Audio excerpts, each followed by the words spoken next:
ఇది శ్రీ విఠల్ రుక్మాయి పాండురంగ రుక్మాయి యొక్క మన దేవతా విగ్రహాలు. ఇది స్వయంగా శ్రీ జీవన్ముక్త మహారాజు గారు స్థాపన చేయబడినది. ఆ కాలం నుండి కూడా ఇక్కడ ఈ స్థాపన చేసిన తర్వాత ఈ మందిరం నిర్మాణం చేసి స్థాపన చేసి ఆయన యొక్క సమాధి ముందు తీసుకున్నారు. అప్పటి నుండి కూడా ఇక్కడ ఉత్సవాలు జరుపుతూనే ఉన్నారు.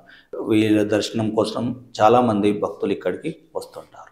స్వయంగా పండర్పూర్ని యొక్క పాండురంగుడు ఇక్కడ ఉన్నారని చరిత్ర కూడా అంటది, చెప్తుంటారు. ఇక్కడ ఏమేమి అభిషేకాలు ఉదయాన్నాలు ఏమేమి జరుగుతాయి? పూజా కార్యక్రమం డైలీ ఇక్కడ భజన పూజ నైవేద్యం.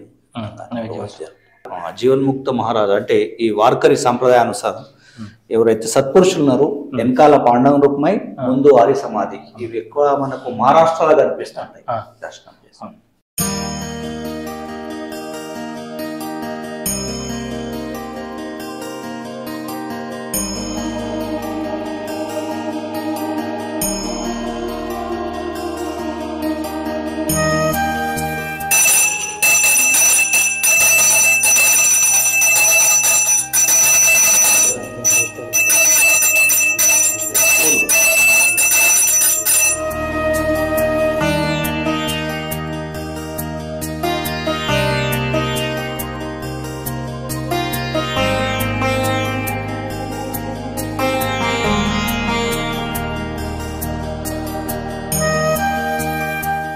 ఇది ఈ అంతరంలో ఉన్నటువంటి ఈ సంస్థానానికి ఆద్యులు జీవన్ముక్త మహారాజు వారి చిత్రపటం.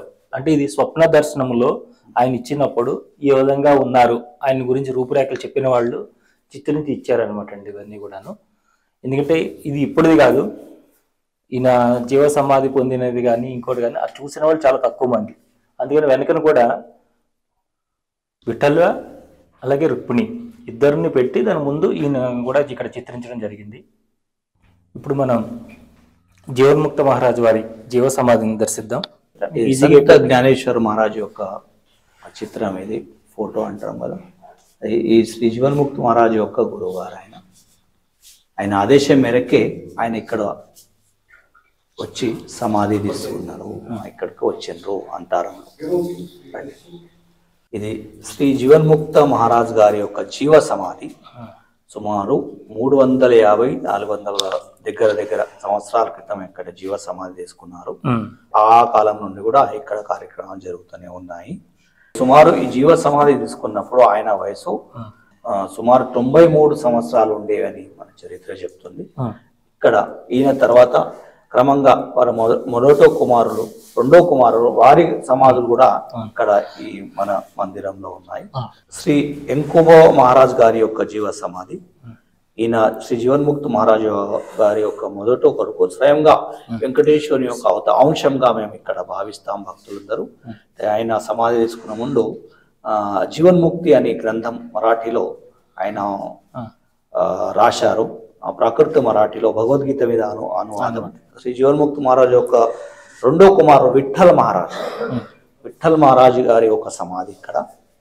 ఆయన స్వయంగా విఠలేశ్వర పండర్నాథుని యొక్క అంశంగా మేము ఇక్కడ భావిస్తాం. చరిత్ర కూడా అదే విధంగా చెప్తున్నది. ఈ జీవన్ముక్త మహారాజు ఇద్దరు కుమారులు, బయట ఇద్దరు కుమారులది కూడా సమాధి ఇక్కడ ఉన్నది. ఇక్కడ శ్రీ విఠల్ రుక్మిణ మాత దేవతామూర్తిలతో పాటు శ్రీ జీవన్ముక్త మహారాజు గారు, శ్రీ ఎంకోబా మహారాజు గారు, శ్రీ విఠల్ మహారాజు గారు వారి సమాధులు, ఇక్కడ జీవ సమాధులు కూడా ఇక్కడ ఈ మందిరంలో ఉన్నాయి. ప్రతి సంవత్సరం ఇక్కడికి వచ్చి అందరు చాలా మంది భక్తులు ఇక్కడ దర్శనం చేసుకొని పునీతులు అవుతారు.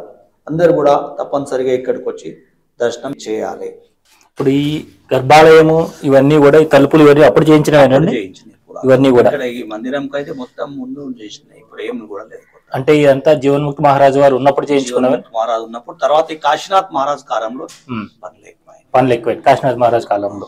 అంటే జీవన్ముక్త మహారాజ్ రుక్మిణి పాండవ స్థాపన మందిరం ఆయన కాలంలో. తర్వాత ఈ తర్వాత కూడా శ్రీ గురుగారు పెను కాశీనాథ్ మహారాజ్ యొక్క శిష్యుడు చందులాల్ గారి పూర్తి స్థాయిలో నిర్మించిందని, దీని నిర్మాణం అంతా జరిగిందని మన చరిత్ర చెప్తుంది. ఈ సంత కాశీనాథ్ మహారాజ్ గారు సత్పురుషులు, శక్తి ఉపాసకులు కూడా. ఇప్పుడు మనం ఇక్కడ అంతరంలో ఈ రోజు మనం చూస్తున్నటువంటి ఈ వైభోగం అంతా కూడా మనం ఎవరైతే హైదరాబాద్ ప్రధానులు ఉన్నారో అప్పట్లోని వారి దగ్గర వెళ్ళి వారిని కూడా హెచ్చరించి వచ్చినటువంటి కాశీనాథ్ మహారాజ్ వారి యొక్క జీవ సమాధి మనం ఇక్కడ చూస్తున్నాము. ఈ రోజున ఈ మందిరం యొక్క నిర్మాణము లేదంటే ఈ సంస్థానం యొక్క అభివృద్ధి ఇవన్నీ కూడా సమయంలో ఈయన కాలంలోనే జరిగినవి. మనకి ఇప్పటికీ ఈయన అందరికీ కూడా దర్శనమిస్తున్నారు, స్వప్న దర్శనమిస్తున్నారు, ఆయన లీలలను కూడా ప్రకటిస్తూ ఉన్నారు. చెప్పండి. ఇది శ్రీ సంత్ కాశీనాథ్ మహారాజ్ జీవన్ముక్త మహారాజ్ గారి యొక్క 3వ కుమారుని యొక్క జీవ సమాధి. ఇది ప్రతి సంవత్సరం ఇక్కడ ఆయన సమాధి తీసుకున్న రోజు అని ఆషాఢ శుద్ధ చతుర్దశికి ఇక్కడ ఆయన ఆరాధన కార్యక్రమం, అభిషేకం అది ఆయనకి జరుపుతాము. అన్నదాన కార్యక్రమం, ఈ భజన కార్యక్రమం ప్రతి సంవత్సరం కూడా ఇక్కడ జరుపుతాము. అయితే ఈయన గారు సమయంలో కాలంలోనే ఈ మందిరం నిర్మాణం ఆయన శిష్యుడు చందులాల్ ద్వారా ఈ మందిరం పూర్తి స్థాయిలో నిర్మాణం అయిందని మన చరిత్ర అంటుంది. ఈయన ఇక్కడ బక్క ప్రభు గారని మన కర్ణాటక సమీపంలో మహాసత్పురుషులు, సమకాలీకులు. ఆ కాలంలో ఆయన ఇక్కడ నుండి మాట్లాడితే ఆయన అక్కడ నుండి మాట్లాడుతున్నట్ట. ఫోన్లు ఈ విధంగా ఫోన్ లాగా ఇద్దరు కలిసి గొట్ట అడవిలని ఇక్కడ ఉన్నాయి, ఇక్కడ ఇద్దరు కలిసి సంభాషణ చేస్తుండట. దాహం అయితే నీళ్ళు కావాలంటే స్వయం కాశీనాథ్ మహారాజ్ గాడే అది ఎట్లా ఉంటుంది త్రిశూలం నుంచి ఈ విధంగా చేస్తే నీళ్ళు అవి వచ్చినాయి. ఇద్దరు కూడా దాహం తీర్చుకున్నారని అంటారు. ఆధ్యాత్మిక సంభాషణ చాలాసేపు చేసేవారు. ఆ కాలంలో ఒక పెద్ద అధికారి ఇక్కడికి వచ్చి నాకేదో వ్యాధి ఉండేనంట, ఆ వ్యాధి దూరం చేయండి అని మహారాజు గారి దగ్గరికి వస్తే నేను అక్కడ మా మిత్రులు ఉన్నారు అక్కడికి పోని ఆయన దగ్గరికి పంపించారంట మన బక్క ప్రభు మహారాజు గారి దగ్గరికి. ఆయన పోగానే సరే నువ్వు కాశీనాథ్ మహారాజు పంపించినావు గానీ అని ఫోన్ ఊర్లో లేవు ఆ కాలంలో, కానీ ఆత్మీయ సంభాషణ అంటారు. ఆ విధంగా ఆయన చెప్పి ఆయన వ్యాధి దూరం అయిందని చరిత్రలు అంటారు. చాలా గొప్ప మహానీయుడైన ఈయన కాలంలోనే ఇది అంతా సంస్థానం ఎక్కువ ప్రాచుర్యంలోకి వచ్చిందండి. తర్వాత మీరు మాకు ఏం చూపిస్తున్నారు ఇక్కడ? తర్వాత ఈ జీవన్ముక్త మహారాజు 4వ కుమారుడు. ఇదంతా మన అదే తిరుపతి, పండర్పూర్, కాశీ పోయిన తర్వాత అంతా తిరిగి చివరికి ఇక్కడ అంతారం వచ్చిన తర్వాత ఈయన జన్మించారు. ఈయన మాణిక్ మహారాజ్, శ్రీ మాణిక్ మహారాజ్. ఈ 3 కుమారులు కూడా సన్యాసి ఆశ్రమం తీసుకున్నారు వాళ్ళు.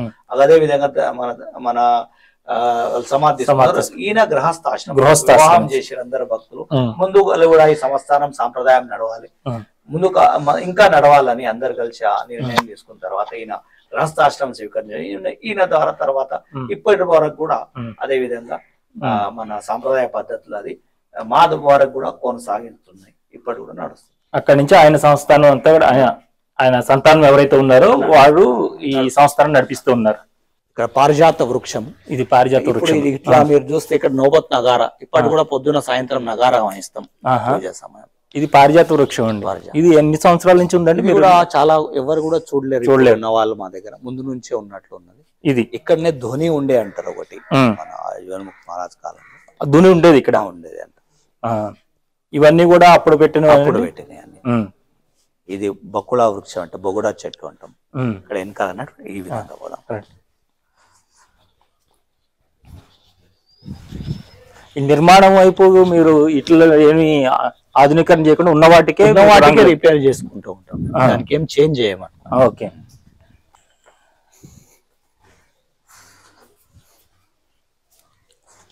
ఇది ఈ చెట్టు అండి, ఇది కూడా 100 సంవత్సరాలు ఉంది. ఇది కూడా ఇప్పుడు ఎవరు చూడలేదు ఇప్పుడు ఉన్న వాళ్ళే. మీ చిన్నప్పటి నుంచి మీరు చూస్తూనే ఉన్నారు కదా? చిన్నప్పుడు మా నాన్నగారు కూడా ముందు నుంచి వాళ్ళు కూడా చూడలేదు. ఏం పేరండి చెట్టు పేరు? బకుళా చెట్టు అని. బకుళా చెట్టు పులు కూడా పడుతుంది,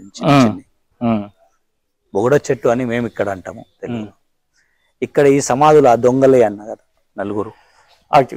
కాశీనాథ్ మహారాజ్ గారు ఎవరైతే వాళ్ళు విఠల్ మహారాజ్ గారు భాగ్యనగర్ హైదరాబాద్ నుంచి వచ్చే సమయంలో వీళ్ళు దారి మధ్యలో అడ్డుపడ్డారు. వాళ్ళకు నాన్నగారు చెప్పారు మీ దగ్గర ఏదైనా ధనం ఉంటదని, అంటే వాళ్ళు వీళ్ళకి సరే వాళ్ళే అంటారు మా నాన్న దగ్గర పోయింది కదా అని తీసుకొని కానీ వీళ్ళు మారిపోతారు. వాళ్ళ వృత్తి మానుకొని ఇక్కడనే పరమాత్మని సేవలు ఇక్కడనే ఉండిపోతారు. అంటే భగవంతుడికి సేవ చేసి ఎవరైతే చేశారో వారి సమాధులను కూడా భగవంతుని యొక్క ఇక్కడనే మారిపోయింది.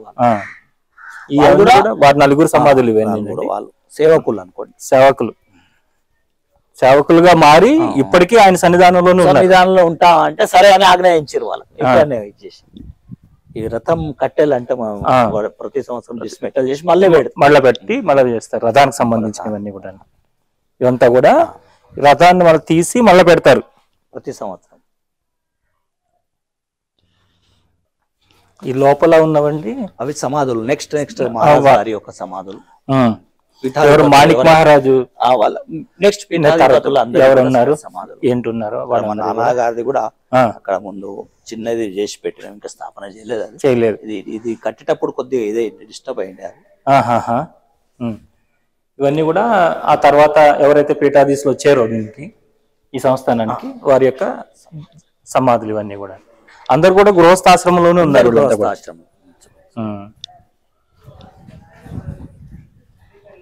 ఇది మీ నాన్నగారిదా? మా నాన్నగారిది కదా. ఇట్లా కృష్ణాజీ బువా గారు అని మహారాజు గారు ఇక్కడ పీఠాధిములు. మా నాన్నగారి కన్నా ముందు 3వ అది అనుకుంటా 6వ 7వ తరం. తర్వాత మా నాన్నగారు సమాధుల స్థాపన చేయాలి. ఇంకా కొద్ది నిర్మాణం చేసేటప్పుడు ఇదే ఇక్కడ మహాద్వారం. ఇది మహాద్వారం మీద నోబత్ నగారా అంట.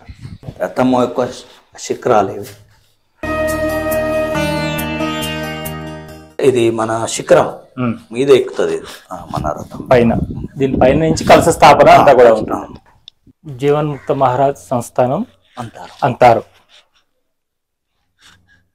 ఇదంతా మళ్ళీ ఈ మధ్య కాలంలో చేయించారండి. ఇది పడిపోయింది 4 years 5 years బ్యాక్. భక్తులు సహాయం చేశారు గ్రామస్తులందరూ. పైన హాల్ అండి, అది హాల్ నోబత్ కొడతారు ఇప్పటి కూడా. అక్కడ భజనలు అవన్నీ జరుగుతాయి కిందనే, కానీ నోబత్ అనేది మీద పైన జరుగుతాయి.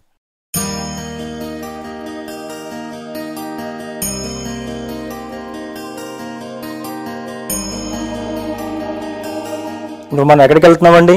ఇక్కడికి చంద్రభాగం అని కోనేరు గుండం అంటాం కదా. ఇది చంద్రభాగం అని కోనేరు. అంటే ఇప్పుడు భక్తులందరూ స్నానం చేస్తుంటారు ఉత్సవాలకు వచ్చినప్పుడు. ఇక్కడ మహారాజు గారు సమయంలో ఇక్కడ ఈ నీరు అనేది నెయ్యి లాగా తయారైంది. అందువల్ల అందరికి వాడుకున్నారు. తర్వాత ఎవరైతే భక్తులు నెయ్యి ఇచ్చిండ్రో మళ్ళా దీంట్లోనే వేసిండ్రని అంటారు.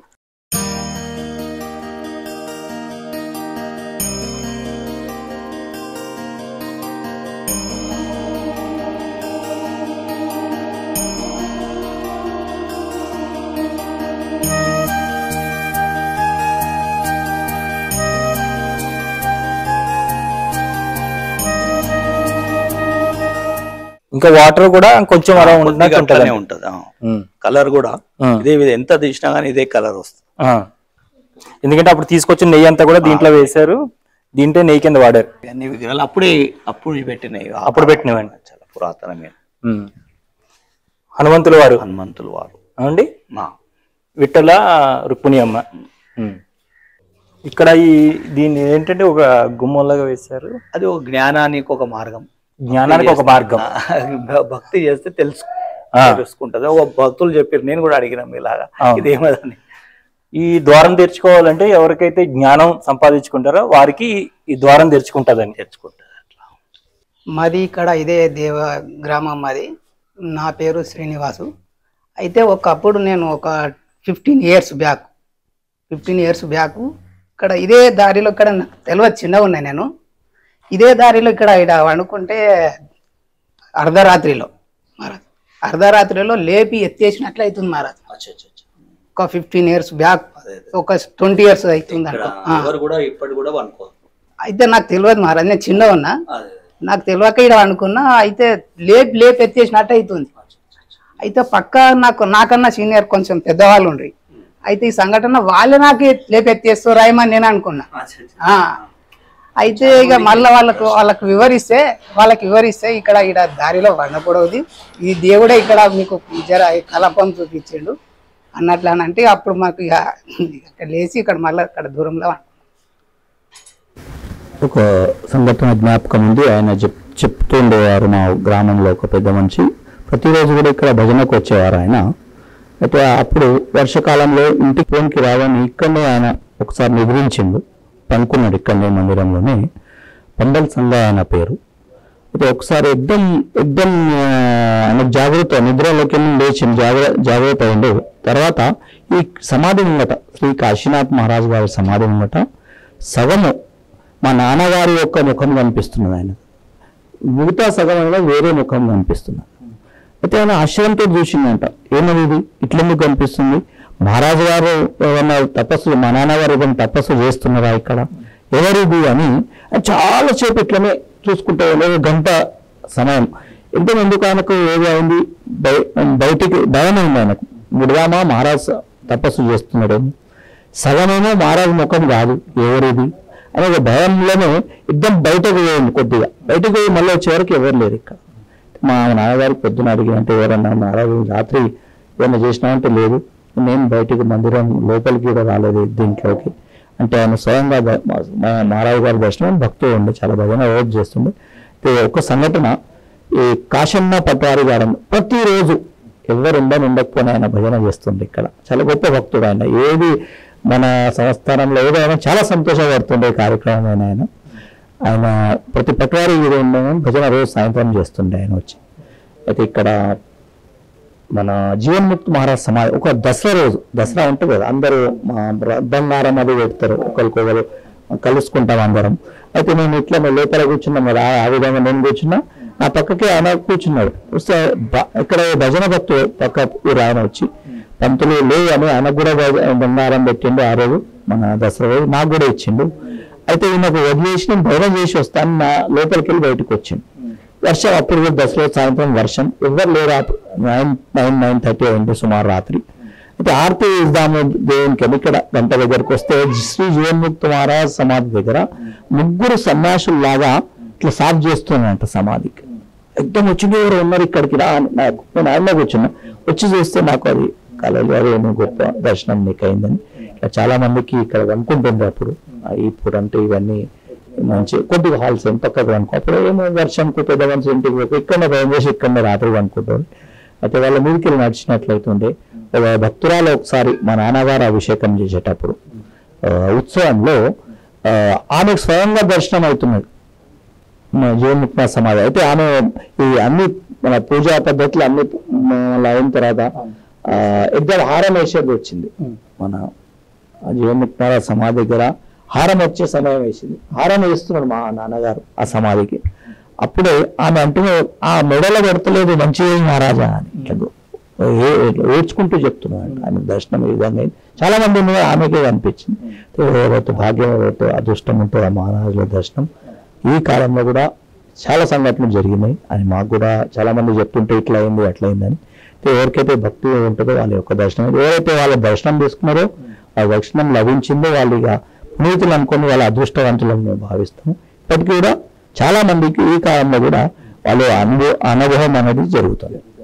ఇక్కడ ఒక జర్నలిస్ట్ మిత్రులు ఉన్నారండి, ఈయన ఇక్కడ నిత్యము, ఎందుకంటే పాండురంగుడికి ఇష్టమైనది భజన.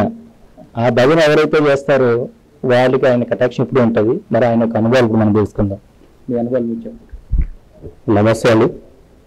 ముందుగా శ్రీ సన్నిధి వారికి ఇలాంటి కార్యక్రమాలు ఎన్నో చేయాలని నేను మనసారా కోరుకుంటూ వీళ్ళ ఛానల్ని కూడా చాలామంది స్వీకరించగలరని మా యొక్క మనవి చేస్తున్నాం.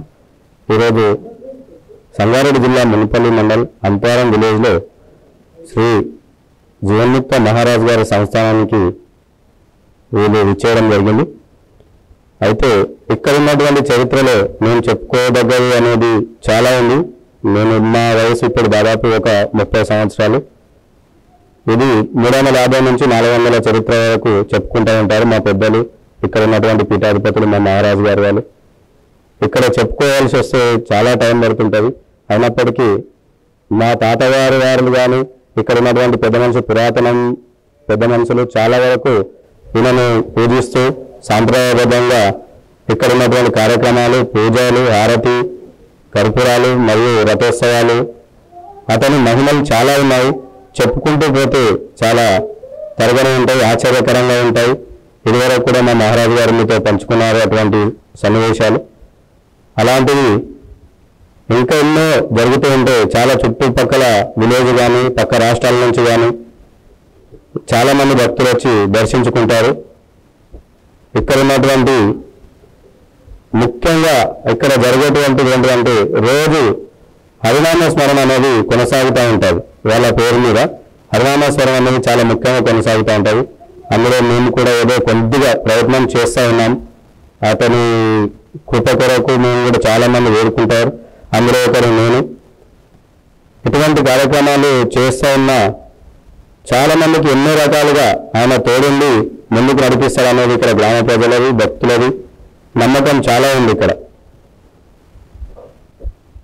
ఇంతవరకు అయితే నేను చెప్పగలను. ఇక మిగతాదంటే మా మహారాజు గారు ఇక్కడ జాగీర్దార్ పీఠాధిపతులు వారిని అడిగి కూడా మీరు ఇంకా తెలుసుకుంటే చాలా మీకు ముందు ముందు కూడా బాగానే దొరికే అవకాశం ఉంటుంది ఇటువంటి విశేషాల గురించి. Thank you. ఈరోజు మనం అంతరంలో ఉన్నటువంటి జీవన్ముక్త సంస్థానికి వచ్చేసాం. అయితే మన సౌభాగ్యం ఏంటంటే ఇక్కడికి పరాశక్తి క్రియాయోగ దీక్ష ఇస్తున్నటువంటి గురుదేవులు, ఎంతో క్రియాయోగ సాధన చేసినటువంటి గురుదేవులు శ్రీ అదురు ఉదయభాస్కర్ గారు కూడా ఇచ్చేశారు. వారిని మీరు మన పీఠాధీశులు ఎవరైతే ఉన్నారో బాలరాజ్ జ్ఞానేశ్వర్ మహారాజు గారు స్వామి, ఈయన గురుదేవులు అందరికీ దీక్షిస్తారు. నేను అనుకుంటా స్వయంగా మహారాజు గారి ఆజ్ఞ ద్వారానే వారు ఇక్కడికి వచ్చారు.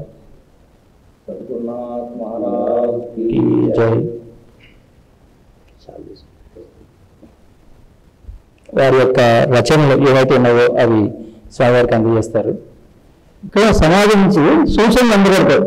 మనం కనుక రాత్రి నిద్ర చేయగలిగితే అంటే సామాన్యుల్ని నిద్ర చేయగలిగితే అని అంటారు. ఎందుకంటే వాళ్ళ వైబ్రేషన్కి వీళ్ళు తట్టుకోలేరు కాబట్టి. అదే కనుక మనం కొంత సాధన జ్ఞానం ఉన్నటువంటి వాళ్ళు అయితే ఆ సమాధిని ఉపయోగించుకోగలుగుతారు. సమాధి అంటే సమమైన బుద్ధి. ఏ గాయత్రి సాధన వల్ల మనకు బుద్ధి ప్రదానం జరుగుతుందో ఆ బుద్ధి ప్రదానం సమాధి స్థితిలో సమాధి దగ్గర మనం నిద్ర చేసిన ఆయన స్మరించిన ఆయన గురించిన జీవిత చరిత్ర తెలుసుకున్నా కూడా మనకు అంతటి ఉపయోగం కలుగుతుంది. సామాన్యులకు కూడా అతి సామాన్యులకు కూడా ఏ సాధన చేయలేనటువంటి వాళ్ళకు కూడా భగవంతుడు సమానంగా అందరికీ అనుగ్రహించగలిగేటువంటి స్థలమే సమాధి. అంటే ఆ సమాధి పొందినటువంటి జీవన్ముక్తులు మన మనుషులకి తిండి నిద్ర భయ నైపుణ్యంతో జీవిస్తారు. ఈ 4 లక్షణాలు జంతువు నుంచి మనిషికి సంక్రమించినాయి. కానీ మనం సాధన వల్ల వీటిని అధిగమించాలి. అందువల్ల ఆ సమాధి పొందినటువంటి వాళ్ళు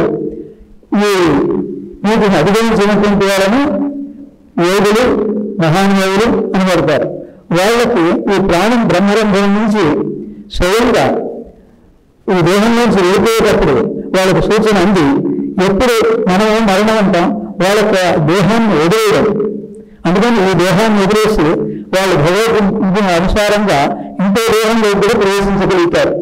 అందుకని వాళ్ళు స్వయంగా జీవన్ముక్త సమాధి అంటే అర్థం ఆ సమయం ఆశించినప్పుడు తన యొక్క ప్రాణశక్తిని శివలింగంలోకి ప్రతిష్ఠ చేసి, అంటే అక్కడ ఏ స్వరూపంగా ఉండొచ్చు, వాళ్ళకి చిత్తశైలిలో ఏది అణువుగా ఉంటే దాంట్లోకి ట్రాన్స్మిట్ చేస్తారు వాళ్ళ ప్రాణశక్తిని. ట్రాన్స్మిట్ చేసిన తర్వాత వాళ్ళు స్వేచ్ఛగా బ్రహ్మరంధ్రం నుంచి ఆ వాయువులైన సామాన్యులందరికీ ఇంద్రియాల ద్వారా ప్రాణం వెళ్ళిపోతుంది. నోటి ద్వారా కానీ, ముక్కు ద్వారా కానీ, ఈ చెవి ద్వారా కానీ, నవరంధ్రాల ద్వారా ప్రాణం వెళ్ళిపోతే తిరిగి మళ్ళీ జన్మెత్తాలి. అదే యోగులు మహానుభావులు ఆజ్ఞాచక్రం నుంచి వాళ్ళ సాధన పరిపక్వతను బట్టి ఆజ్ఞాచక్రం నుంచి ఆ పైన ఉన్నటువంటి 3 చక్రాల దగ్గర నుంచి బ్రహ్మరంధ్రం దగ్గర నుంచి వెళ్ళిపోవాలి అని సాధనలో కోరుకుంటారు. అందుకని వాళ్ళ యోగ్యతానుసారంగా ఈశ్వరుడు ఆ విధంగా వాళ్ళకి ఏర్పాటు చేస్తాడు.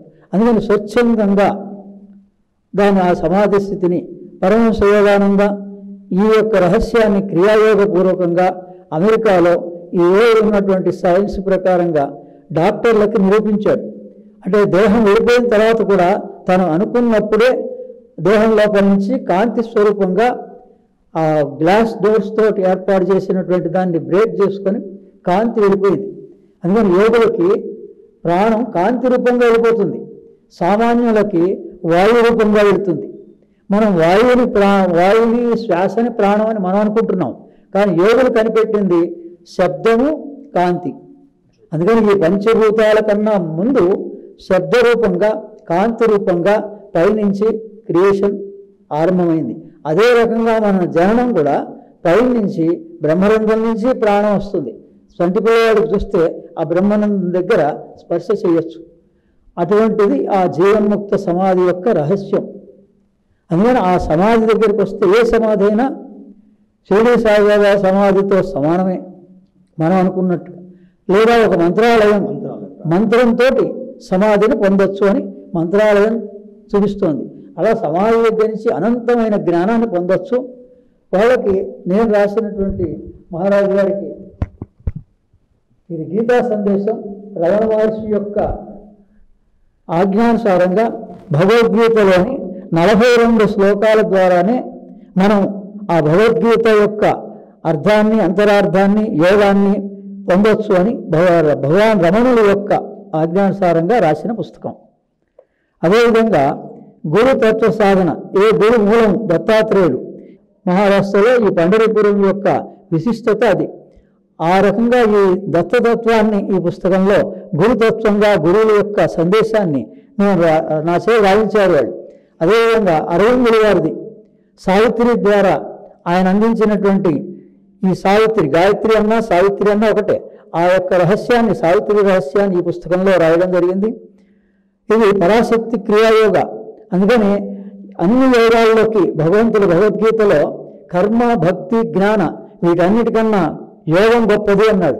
అందుకని అటువంటి యోగాన్ని యోగి మోహన్ నెహ్రూ ద్వారా పరాశక్తి పీఠాధిపతి ఆయన శంకర పీఠాధిపతి, ఆ శంకర పీఠాధిపతి ద్వారా నేను గత 2012 సంవత్సరంలోనే మొదటి దీక్ష తీసుకొని అది 10 సంవత్సరాలు నేను సాధన చేసిన తర్వాత ఆ అనుభవాన్ని, ఆ మంత్రాన్ని అమ్మవారి యొక్క ఆజ్ఞతోటి, గురువుల యొక్క ఆజ్ఞతోటి, మా పీఠం కృపాల పీఠం సిద్ధేశ్వరానంద భారతి యొక్క మౌనస్వామి యొక్క ఆజ్ఞతోటి ఈ పరాశక్తి మంత్రాన్ని, ఆ మంత్రం యొక్క దీక్షా పుస్తకాన్ని ఆయనకి ఇవ్వడం జరుగుతోంది.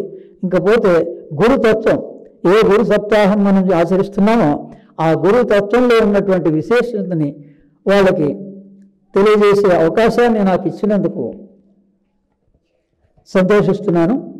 పాండురంగ విఠల విఠల విఠల పాండురంగం యొక్క అనుగ్రహంతో జీవన్ముక్త సమాధి దగ్గర నేను ఈ రోజున స్పర్శ చేసి ఆయన ధ్యానం చేసినప్పుడు ఆయన నాకు సూచించిన సూచన మేరకు ఈ విషయాల్ని తెలపడం జరుగుతోంది.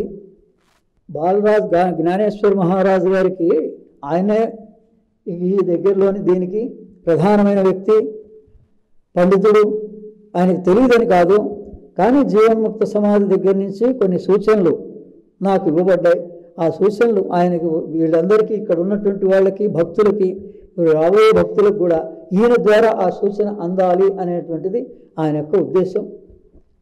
అది ఏమిటంటే, మనం భగవంతుని ప్రార్థించాలంటే ఒక అష్టోత్తరాన్ని 108 నామాలని స్మరిస్తాం.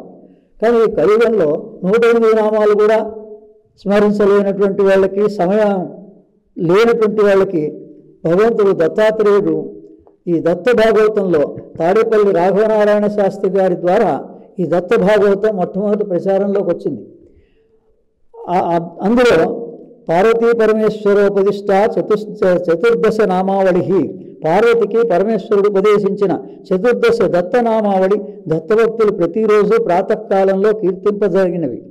ఓం వరదాయ నమః, ఓం కార్తవీర్యాజ రాజప్రదాయ నమః, ఓం అనఘాయ నమః, ఓం విశ్వశ్లాఘ్యాయ నమః, ఓం అమితాచారాయ నమః, ఓం దత్తాత్రేయాయ నమః, ఓం మునీశ్వరాయ నమః, ఓం పరాశక్తి సదాశిష్టాయ నమః, ఓం యోగానందాయ నమః, ఓం సదోన్మదాయ నమః, ఓం సమస్త వైరితోహ అర్తే నమః, ఓం పరమామృత సాగరాయ నమః, ఓం అనసూయాగర్భరత్నాయ నమః, ఓం భోగమోక్ష సుఖప్రదాయ నమః అని ఈ 14 నామాలని ఒక బోర్డులో అందరూ చదివేలాగా భక్తులందరూ అక్కడ బయట ప్రత్యక్షంగా ఈ దేవాలయం యొక్క మహిమ వాళ్ళు పొందాలంటే కనీసం ఈ 14 నామాలని స్మరించి 3 ప్రదక్షిణాలు చేసుకున్నా కూడా సరిపోతుంది. ఇందులో కూడా మంత్రతుల్యమైనటువంటి ఈ నామాలన్నీ. అందుకని ఈ దత్త భాగవతంలో దత్తాత్రేయులు గారు లోకానికి అనుగ్రహించినటువంటి 2 మంత్రాలు ఓం శ్రీ అనఘా సమేత అనఘస్వామియే నమః అనేది ఒక మంత్రం, ఓం శ్రీ కార్తవీర్యార్జునాయ నమః. మనకి ఏదైనా ఆర్థిక పరమైనటువంటి కష్టాలు ఉన్నప్పుడు ఈ కార్తవీర్యార్జునాయ నమః అనేటువంటి ఓం నమో భగవతే కార్తవీర్యార్జునాయ నమః అనేది మహోన్నతమైనటువంటి మంత్రం.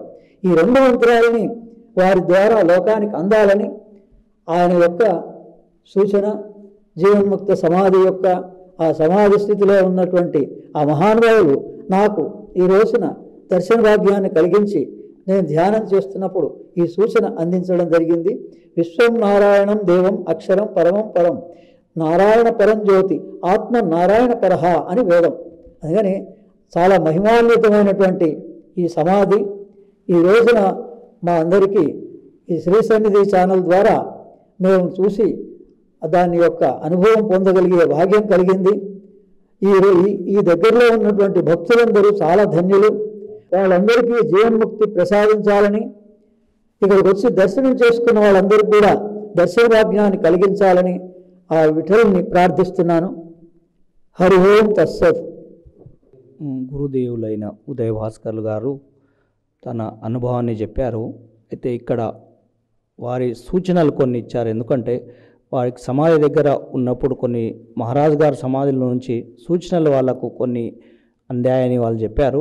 కనుక మనం కూడా ఇదే విధంగా అందరం కూడా వాళ్ళ సూచనలకు అనుగుణంగా మనం కూడా ఆచరణ చేస్తూ వారి యొక్క ఆశీర్వాదాన్ని పొందాలని అందరికీ నేను కోరుకుంటాను. జయ పుండలీక వరదహార విఠల.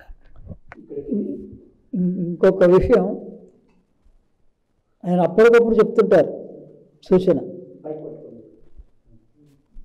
ఎక్కడ ఏ సమాధి అంటే శివలింగంతో సమానం. ఈశ్వరాలయం, అంతారం, ఈశ్వర క్షేత్రం. ఎక్కడ ఈశ్వరుడు ఉంటే అక్కడ అమ్మవారిని కూడా మనం ప్రార్థించాలి.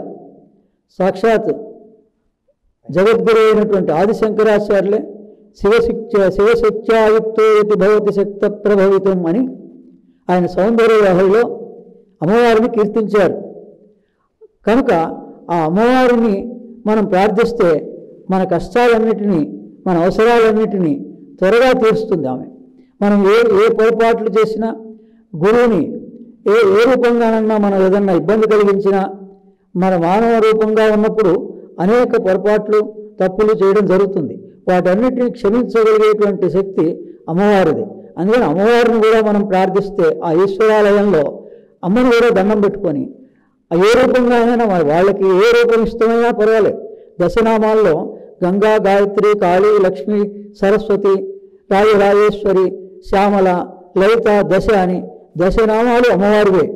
కాబట్టి మా గురువుగారు హరిమోహన్ గురువు గారు ఆది పరాశక్తి కృతాళేశ్వరి యొక్క, శ్రీరాజరాజేశ్వరి యొక్క బాలామంత్రాన్ని లోకానికి అందించారు. ఐం సౌం శ్రీం, అందరూ ఐం సౌం శ్రీం, ఐం సౌం శ్రీం అంటే మన స్థూల దేహానికి మూల కేంద్రం నాభి. అక్కడ ఐం బీజం పనిచేస్తుంది. మన సూక్ష్మదేహమైనటువంటి మనస్సు స్థానం ఆజ్ఞాచక్రం, అక్కడ సౌం బీజం పనిచేస్తుంది. అలాగే మన స్థూల సూక్ష్మ కారణ శరీరమైనటువంటి హృదయ స్థానంలో స్పందన కలగాలన్నా, హృదయంలో మన మనస్సు హృదయంలాగా వికసించాలన్నా, మన హృదయంలోకి మనస్సు లయం పొందాలన్నా అక్కడ ఐం సౌం శ్రీం అనేటువంటి శ్రీం బీజాక్షరం, లక్ష్మీ బీజాక్షరం. విష్ణు స్వరూపం లక్ష్మీ, విష్ణు నారాయణుడు ఆ లక్ష్మి యొక్క స్వరూపం హృదయంలో ఉంటుంది. అందుకని ఆ హృదయంలో ఉన్నటువంటి లక్ష్మీదేవిని మనం ప్రార్థన చేయాలి. అందుకని బాలామంత్రంతో ఐం సౌం శ్రీం, ఐం సౌం శ్రీం, ఐం సౌం శ్రీం, ఐం సౌం శ్రీం, ఐం సౌం శ్రీం, ఐం సౌం శ్రీం, ఐం సౌం శ్రీం, ఐం సౌం శ్రీం, ఐం సౌం శ్రీం అని కనీసం 9 సార్లు అన్న అమ్మవారిని, ఏ రూపంలో ఉన్నటువంటి అమ్మవారి ఫోటో కూడా ముందు పెడితే చాలా మంచిది. లక్ష్మి అదే దానికి కొద్ది బహిర్గతంగా అందరి లోపల దాకా రాలేదు కాబట్టి కొంతమంది బయటనే వచ్చి దండం పెట్టుకొని వెళ్ళిపోయే వాళ్ళు ఉంటారు. కాబట్టి ఈ 14 నామాలని, ఆ అమ్మవారి యొక్క స్వరూపాన్ని ఆ బయట బహిర్గతంగా అందరికి కనపడేలాగా చెప్పగలిగితే ఈ దరిదాపులో ఉన్నటువంటి అనేక గ్రామాల వాళ్ళందరూ కూడా అష్టైశ్వర్యాలతోటి తోలుకోగలుగుతారు. వారి యొక్క అనుగ్రహంగా మనం కనుక ఆ సాధన మనం ఎంత విశ్వాసంతో మనం సాధన చేసుకుంటే మనకు అంత ధైర్యము, అసలు భయమే మృత్యువు. అందుకని ఎవరికి కూడా చిట్టచివరి సమయంలో ఎటువంటి ఆటంకాలు లేకుండా ఆయురారోగ్యాలతోటి మనం రోజు ఎలా నిద్రపోతున్నామో అలా ఒక రోజున మనం దీర్ఘ నిద్రలోకి వెళ్ళిపోవడమే సమాధి స్థితి. ప్రతి జీవుడికి కూడా సమాధి స్థితి ప్రాప్తిస్తుంది తప్పనిసరిగా. అందుకని సమాధి యొక్క ప్రధాన ఉద్దేశం ప్రతి జీవుడు ఆరోగ్యాలతో ఏ రోజు కూడా హాస్పిటల్ వరకు వెళ్ళక్కర్లేకుండా, ఏ టెస్టుల దగ్గరికి వెళ్ళక్కర్లేకుండా వాళ్ళు సంపాదించుకున్న ధనం అంతా ఈ రోజున ఈ రూపంలో వెళ్ళిపోతుంది. కాబట్టి వాళ్ళకి ఈ యోగాన్ని కనీసం ఈ 14 నామాలు స్మరించి అమ్మవారిని 3 మంత్రాలతో స్మరిస్తే వారికి అన్ని అష్టైశ్వర్యాలు కలుగుతాయని గురువుల యొక్క సమాధిలో ఉన్నటువంటి వాళ్ళ యొక్క సూచన. హరి ఓం తస్సత్.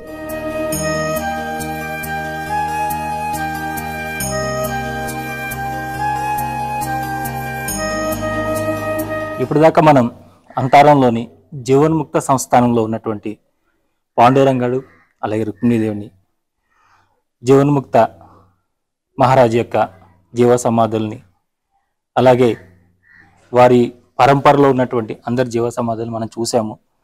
మనకి బాలరాజ్ జ్ఞానేశ్వర్ మహారాజు గారు అన్ని విషయాల్ని ఎంతో క్షుణ్ణంగా మనకి అన్ని కూడా వివరించారు. ఎక్కడ ఏమున్నది ఏంటి అనేసి. మనం ఎక్కడికన్నా ఏ సంస్థానానికన్నా వెళ్తే సంస్థానం యొక్క పీఠాధీశులు లోపల కూర్చొని మీరు వెళ్ళి చూసుకుని రండి అంటారు. కానీ ఈ మహారాజు యొక్క గొప్పతనం ఏంటంటే నేనే దగ్గరుండి అన్ని చూపిస్తానండి అని వచ్చారు. ఇది అందరూ చేయగలిగేది కాదు. వచ్చిన భక్తుల్ని సాక్షాత్తు ఆ కాశీనాథ్ మహారాజా పంపించారు అని ఆయన స్వీకరిస్తూ ఉన్నారు ఇక్కడ. కాబట్టి మీరంతా కూడా ఇక్కడికి రండి, వచ్చి ఈ పరమ గురువుల యొక్క ఆశీర్వాదాలు పొందాలి, అలాగే ఆ పాండురంగ విఠల యొక్క ఆశీస్సులు పొందాలి. ఆయన యొక్క నామకీర్తన సంకీర్తన కనీసం ఒక్కరోజైనా మీరు వచ్చి ఇక్కడ చేయాలని కోరుకుంటున్నాము. చాలా చాలా మంచి విషయాలు చెప్పారు గురువు గారు. చాలా చాలా కృతజ్ఞతలు, ధన్యవాదాలు.